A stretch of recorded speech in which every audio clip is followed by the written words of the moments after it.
তোকে কতবার না বুঝে বলছি, পুজো দে মরে ধর তো সোনা সংসার বাড়াই তোরে, কিন্তু যে কোনো রঙ ছড়ে বলো কৌশলে তোরা তো যে পুষ্পাঞ্জলি না নিতে পারি, আমারও নাম ব্যথাই দেবী মানে শোনা।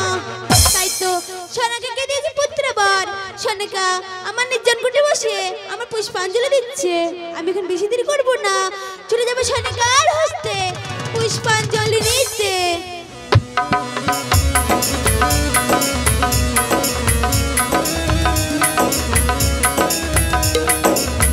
তোমার দয়াতে আমার সপ্তম পুত্র লক্ষাইকে আমি পেয়েছি মা গো। তাই তো মা আজ মনের আনন্দে এই নির্জন কুটিরে তোমার পুজোর আয়োজন করেছি মা গো। একটিবার এসে তুমি দর্শন দাও মা, এসো মা গো, এসো।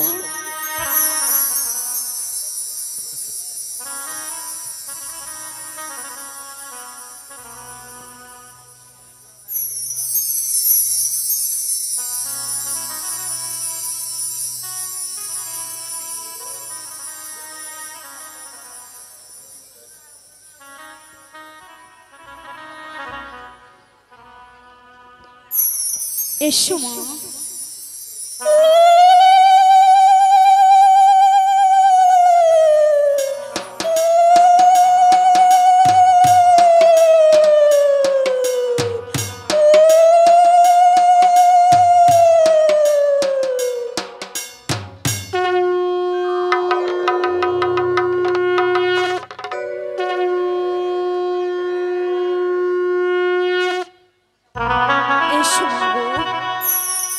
দেবতার মন্দিরে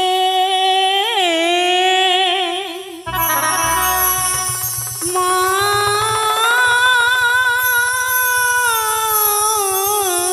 গো,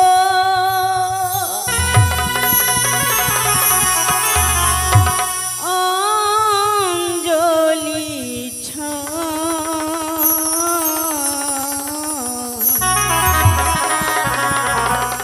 দেবদাসী হয়ে মাগো পূজা দিত মায়।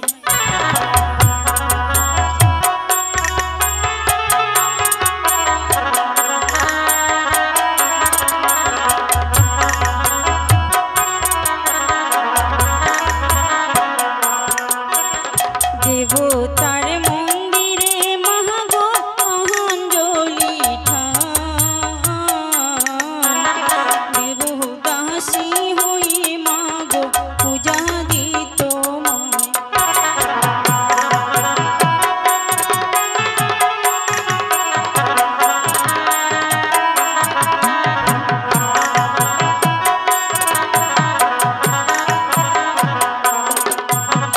এসো এসো পদ্মাবতী মা নাও পোলো পানি,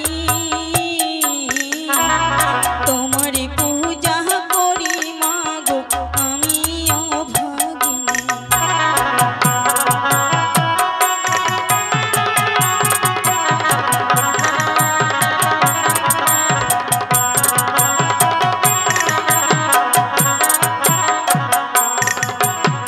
এসো এসো পদ্মাবতী মা নাও পোলো পানি, তোমার পূজা করি মাগো আমি অভাগিনী।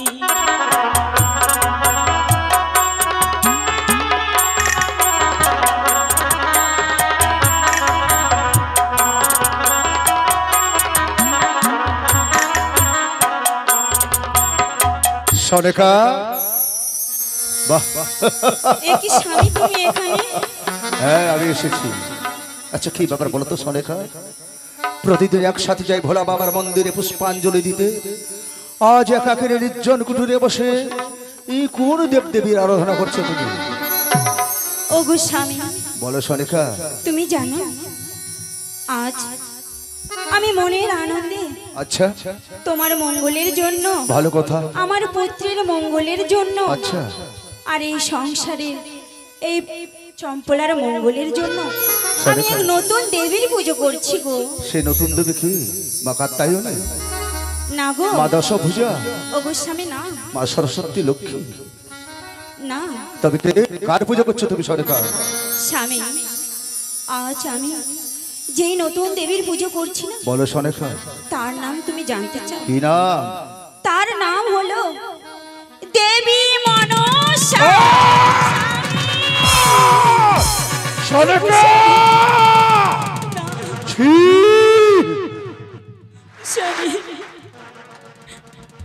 এই কথা আমার সম্মুখে বলতে তোমার জিহ্বাটুকু বিন্দু মাটু কেঁপে উঠল সনেখা। যে চ্যাং মরি কানির জন্য এত কিছু সন্ত্রাস আমার, কোন সাহসে পুজো চম্পলা নগরে আমার? যাও, যেখান থেকে এনেছো এই কানের ঘোট পানি লাথ দিয়ে ছুঁড়ে ফেলে এসো। যাও সনেকা, তুমি আমার সহধর্মিনী, তুমি কি জানো না সনেকা, ওই চ্যাং মুড়ির কানের জন্য এত কিছু সন্ত্রাস আমার।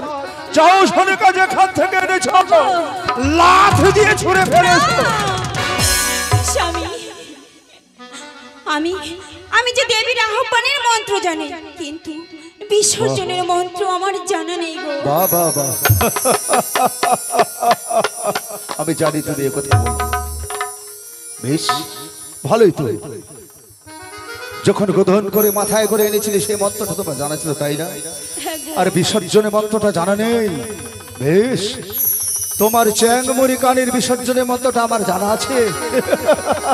তবে তোমাকে শিখিয়ে দিই সনেকা, কি করব? তোমার ওই চ্যাংমুড়ি কানের বিসর্জনের মন্ত্র আমার কাছে জানা আছে।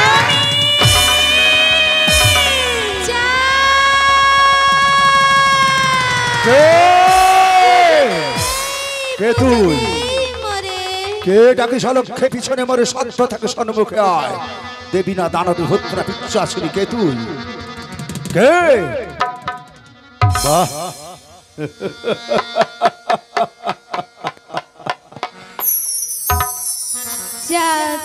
এই এসেই পড়েছে চাঁদ। বেহায়াদি লজ্জা নারী, লজ্জা নেই? বারে বারে পিছুনিস আমার, আবার এসেছিস আমার চম্পলা ভুবনে। বল আজ কি মনে করে এসেছিস? চাঁদ দাদা, পুজো দে মরে, ধর তো সোনার সংসার, আমি বাড়াইব তোরে। কানি বুঝো, যতদিন দেহে প্রাণ থাকবে আমার, আমি তো দূরের কথা, চম্পলার কোন নরনারী তোর পদে পুষ্পাঞ্জলি দেবে না। কি বলছো? এই, তুই আমার ধনের লোক দেখাস? তুই জানিস না ধনের কাঙ্গাল নহে আমি চাঁদ সদাগর, ধন দিয়ে বাঁধিতে পারি আমি অতুল সাগর। তোর মতো কানির ধনের প্রয়োজনে আমার, যা চলে যা, চলে যা। তুই কি সেদিন কথা গেছিস বলে?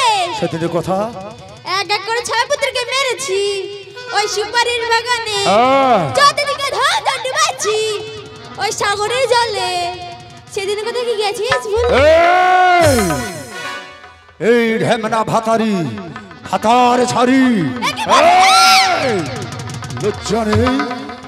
পুরনো কথা মনে করে দিয়ে ভালোই করেছিস। এই যেদিন তুই আমার ছয় পুত্রকে সুপারি বাগানে মেরেছিলিস, আমার 14 ডিঙা ধন ডুবেছিলিস সাগরে জলে, সেদিন আমার হাতে ছিল না এই যষ্টি হেমতা। তাই তো তুই আজ আমার ধারে পাশে আসতে পারবি না, তুই আমার বিন্দু মাত্র ক্ষতি করতে পারবি না। পুষ্পাঞ্জলি দেবো তোকে এই হেমতাল দিয়ে। রে কানি, সেদিনে প্রতিশোধ আজ আমি গড়ায় গন্ডায় নেব। আজ থেকে তোর নাম নিশান মিটিয়ে দেব। জয় শিব শম্ভু।